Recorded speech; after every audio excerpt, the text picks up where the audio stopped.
Volleyball कुनै पनि अब भनौँ न एथलेटलाई भलिबल खेलाडी मात्र नभई हरेकको आफ्नो एउटा करियरको स्टार्टिङमा चाहिँ केही न केही कुराले प्रभावित पार्छ, केही कुराले इन्फ्लुएन्स गरेर नै त्यो क्षेत्रमा लागिन्छ भनौँ। तपाईँ भलिबल खेलाडी हुनुहुन्छ आजको दिनमा। इन्सपिरेसन के थियो? सानैदेखि भलिबल खेल्छु, वाइ भलिबल? यदि कसैले सोध्यो भने के आन्सर दिनुहुन्छ तपाईँले चाहिँ? अब यसलाई अलिकति लामो उयसमा भन्न चाहन्छु।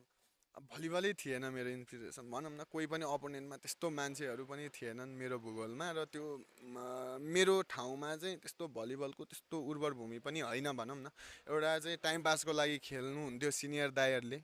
अब म त अब तपाईँले भने जस्तो पूर्वमा फुटबल, त्यतिखेर अब फुटबलको अलिकति चाहिँ माहौल अलिकति छुट्टै लाग्थ्यो आफैलाई। अब वर्ल्ड कपहरू हुने होइन, अब मान्छेहरूको त्यो क्रेज फुटबलको, त्यसपछिबाट छुट्टै थियो फुटबलको क्रेज मेरो ठाउँमा पनि।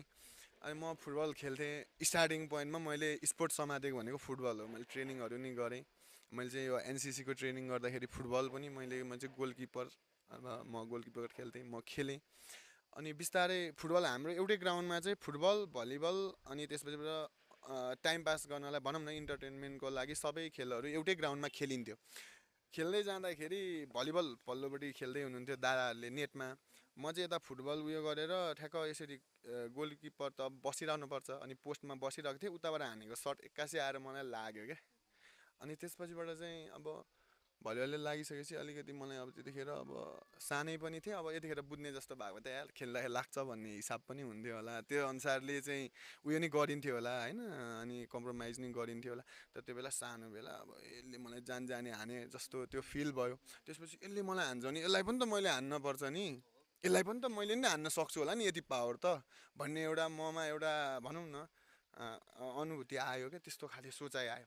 त्यसपछि म भलिबललाई अलिकति निरन्तरता दिन थालेँ। फुटबल छोडेर भलिबल खेल्नुपर्छ है मैले भनेर भलिबल खेल्न थालेँ। म स्कुल जाँदा पनि साइडमा चाहिँ भलिबल च्यापेर जान्थेँ। म 1 घन्टा अगाडि स्कुल जान्थेँ क्या, घरबाट 5 मिनट नि लाग्थेन, यहाँ घर यहाँ स्कुल थियो। म चाहिँ जस्तो 10 बजीदेखि स्कुल स्टार्ट हुन्थ्यो भने म चाहिँ 8:30-9 बजे नै स्कुल पुगेर भलिबल खेल्न पर्थ्यो क्या, भनेको त्यसरी लगाव दिएँ मैले। त्यसपछिबाट बिस्तारै गर्दै जाँदा राम्रो भयो। त्यसपछि मैले अवसर पनि पाएँ फेरि। म एउटा भाग्यमा आफूलाई चाहिँ भलिबलको उयसमा चाहिँ भाग्यमानी पनि मान्छु। ठ्याक्क 7 क्लासमा पढ्दै थिएँ, भलिबलको जर्नी मेरो भर्खरै स्टार्टिङ थियो। यसो नेटमा बसेर डिकिम फिङ्गर सर्भिस गराउन सक्ने भएको थिएँ। हाम्रो त्यतिखेर राष्ट्रपति रनिङ सिल भन्ने हुन्थ्यो। म आधारभूत बेसिक, त्यतिखेर बेसिक म पढ्ने चाहिँ बेसिक स्कुल थियो, 8सम्म मात्रै थियो। त्यसपछिबाट त्यही स्कुलको चाहिँ मावि थियो क्या, मावि थियो। अनि सोलुखुम्बुमै जिल्लामा सोलुखुम्बु जिल्लाको चाहिँ सदरमुकाम सल्देरीमा परेको। मेरो त घर त लिखुपिके गाउँपालिका हो। म दिदी फुपूहरूसँग बसेर पढेको सानैदेखि। अनि त्यसपछिबाट एकजना टिचर हुनुहुन्थ्यो माविको, एकदम स्पोर्ट टिचर भनौँ न, त्यतिखेर खेलकुद शिक्षक भनिदियो त्यतिखेर।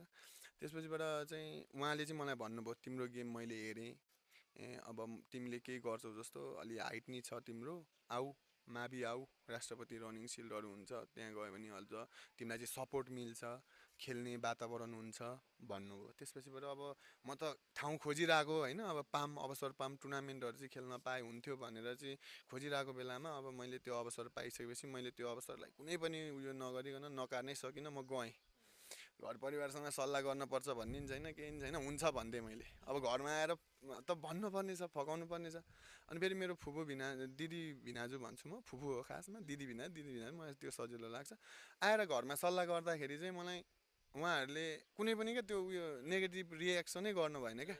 जान त, ओहो अवसर पाइछस् त, जा, तँ त्यसमा लगाव गरिरहेछस्, जान त गर, सक्छस् भने जा, तेरो इच्छा हो, पढाइमा ह्याम्पर नहोस्, पढ्न चाहिँ पढ्न पर्छ, जा नि त तँलाई इच्छा लाग्छ भने भन्नुभयो। त्यसपछि चाहिँ झनै खुसी भएँ। मलाई चाहिँ भनेको मेरो फ्यामिलीबाट एकदमै सपोर्ट थियो।